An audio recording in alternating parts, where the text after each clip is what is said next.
ಜ್ಯೋತಿ, ಅಲ್ಲಿ ಏನಾಯ್ತೆ? ಅಮ್ಮ, ಸಖತ್ ತಲೆನೋತಿದೆ, ಕಾಫಿ ಮಾಡ್ಕೊಂಡ್ ಬಾ. ಮೊದಲು ಅಲ್ಲಿ ಏನಾಯ್ತು ಅಂತ ವಸಿ ಹೇಳೆ. ಅಮ್ಮೋ, ತಲೆ ಸಿಡಿತಾ ಇದೆ, ದಯವಿಟ್ಟು ಹೋಗ್ಬಿಟ್ಟು ಕಾಫಿ ಮಾಡ್ಕೊಂಡ್ ಬಾ. ಇವಳು ಯಾಕೋ ಗರಂ ಆಗವಳೆ. ಈಗ ನಾನೇನಾದ್ರೂ ಕೇಳಿದ್ರೆ ನಂದೇ ಜಾಡಿಸ್ತಾಳಷ್ಟೆ.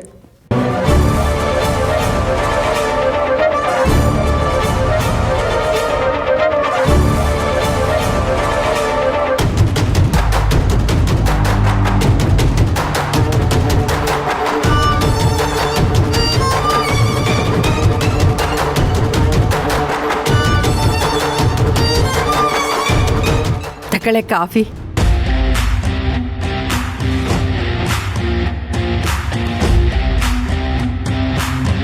ಅಮ್ಮ, ಕಾಫಿ ಮಾತ್ರ ಸಖತ್ತಾಗಿದೆ.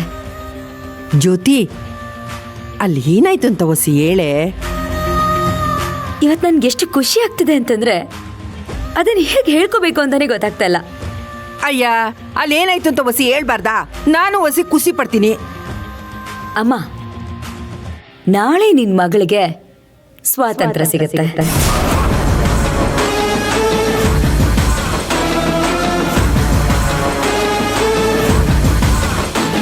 ಜ್ಯೋತಿ, ಏನೇ ಹಂಗಂದ್ರೆ? ಅಂದ್ರೆ ನಿನ್ ಗಂಡನ ಅಳಿಯ. ಐ, ನಿನ್ ಗಂಡ ಅಂತೇಳೆ. ಅಮ್ಮೋ, ಆಯ್ತಾಯ್ತು, ಹೇಳು. ಪಂಚಾಯ್ತಿ ಸೇರಿಸಿ ಕುಪ್ಕೊಂಡಿದ್ದಾನೆ.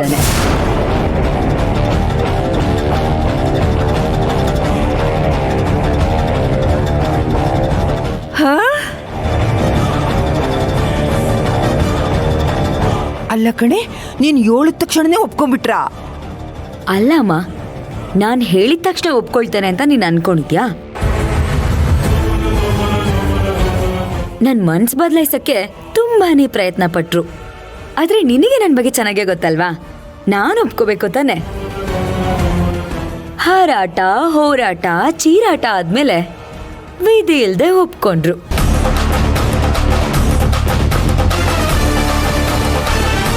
ಆದ್ರೂ ನೀ ತಪ್ಪು ಮಾಡ್ಬಿಟ್ಟೆ ಜ್ಯೋತಿ. ನೀನು ಕೋರ್ಟಿಗೆ ಹೋಗಿದ್ರೇನೆ ಚೆನ್ನಾಗಿತ್ತು. ಯಾಕೆ? ಏನೇ ಯಾಕೆ? ಅಲ್ಲ ಕಣೆ, ಆ ಪಂಚಾಯ್ತಿಗೆ ಈ ಶಿವಣ್ಣ ಮಾಜಿ ಅಧ್ಯಕ್ಷ, ಅವನ ತಂಗಿ ಹಾಲಿ ಅಧ್ಯಕ್ಷೆ. ಅವರಿಬ್ರಿಗೂ ಅದ್ರ ಮೇಲೆ ಹಿಡಿತ ಸಿಕ್ಕೈತೆ ತಾನೆ. ಹಂಗಿರುವಾಗ ನಿನಗೆ ನ್ಯಾಯ ಸಿಗತ್ತೆ ಅಂತ ನೀನು ಅನ್ಕೊಂಡಿದ್ಯಾ? ನಂಗಂತೂ ನಿಂಗೆ ನ್ಯಾಯ ಸಿಗತ್ತೆ ಅನ್ನೋ ನಂಬಿಕೆ ಇಲ್ಲ. ಖಂಡಿತ ಅವರಿಬ್ರು ಏನಾರ ಕಿತಾಪತಿ ಮಾಡೇ ಮಾಡ್ತಾರೆ. ಮಾಡ್ಲಿ ಬಿಡು. ಅವ್ರು ಏನೇ ಕಿತಾಪತಿ ಮಾಡಿದ್ರು ಅದಕ್ಕೆಲ್ಲ ಹೆದ್ರೋಳಲ್ಲ ನಾನು. ನಾಳೆ ಏನಾದ್ರೂ ನನಗೆ ಪಂಚಾಯ್ತಿಲಿ ನ್ಯಾಯ ಸಿಗ್ಲಿಲ್ಲ ಅಂತಂದ್ರೆ ಅವನ್ನ ಕೋರ್ಟ್ ಮೆಟ್ಲು ಹತ್ತಿಸ್ತೀನಿ, ಡಿವೋರ್ಸ್ ಪಡ್ಕೋತೀನಿ. ಗೆಲ್ಲೋ ತನಕ ಅವನ್ನ ಬಿಡೋ ಮಾತೇ ಇಲ್ಲ.